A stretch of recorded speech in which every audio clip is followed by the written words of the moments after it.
My name is Dr. Patrick McGrath, and I'm the Chief Clinical Officer at NOCD. And I do want to spend some time talking to you today about what we call suicidal OCD. Now, this term, suicidal OCD, is really linked to any kind of unwanted thought or image or impulse that we might have about ending our life. And again, we take this very seriously. If somebody is in danger of suicide, we are going to take the steps necessary to help save their life. But people with suicidal OCD are no more likely to commit suicide than people with any other OCD subtype. Suicidal OCD is driven by the need to protect oneself from some kind of potential self-harm. There are lots of examples of ways people have done this, right? They may check their body every night after taking a shower to see are there any cuts on them. Maybe they forgot that they did some cutting on themselves that day. There are people who will ask others to come into their home to sweep it to make sure that there's no guns that were brought into the home. It could even get to a point of wanting to detect if there's explosives or anything around that they might trip that could cause them to die, right? Individuals, again, that we're working with who have this are not people who want to harm themselves. They're people who are committed to living, but are so afraid of what if they end that living by accidentally doing something that could harm them. And they spend hours and hours a day trying to see if there's something that they could have done that could lead to harm. And these compulsions then just take over the lives of the folks that we're working with. It's so unfortunate to see somebody who so wants to live life and is so preoccupied with the idea that what if I can't live life, that they aren't living the life that they want to live. They are only living the life that OCD wants them to live.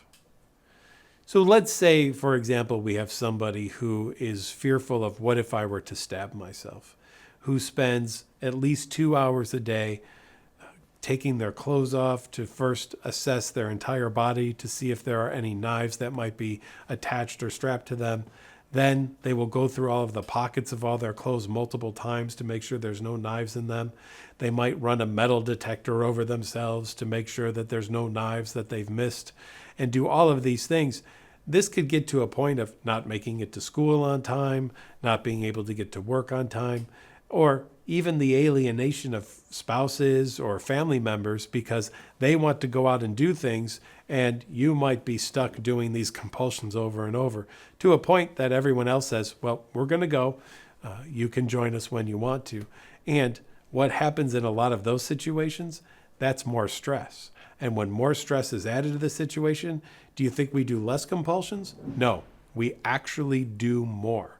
And now will be driven to feel like, oh, it's really important now to make sure that I don't do this because, you know what, I really want to go out and be with my family, so I have to get there, but I don't want to be rushed, and so I'm really going to do more compulsions just to be sure, and maybe we've convinced ourselves that'll be helpful, and now it might be 3 hours of compulsing instead of 2, and we might miss the entire thing with our family because we were trying to rush ourselves, and that extra stress only led to more compulsions.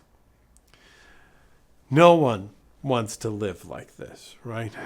And the sad thing is that people with OCD are not immune to suicide. So again, it's really important for therapists to understand what's going on in these situations and to truly assess what's the difference between a suicidal OCD and actual suicidal ideation. If you're living with suicidal OCD, know this: you can get better. And if you've even gotten depressed because of OCD and you've contemplated suicide in the past or you're thinking about it now, know that help is available right away. Dial 988. That is the crisis line. Please reach out to someone if you feel you are in danger of harming yourself. But if you live in a life of fear of what if I were to harm myself, know that NOCD has specialized treatment from trained therapists available.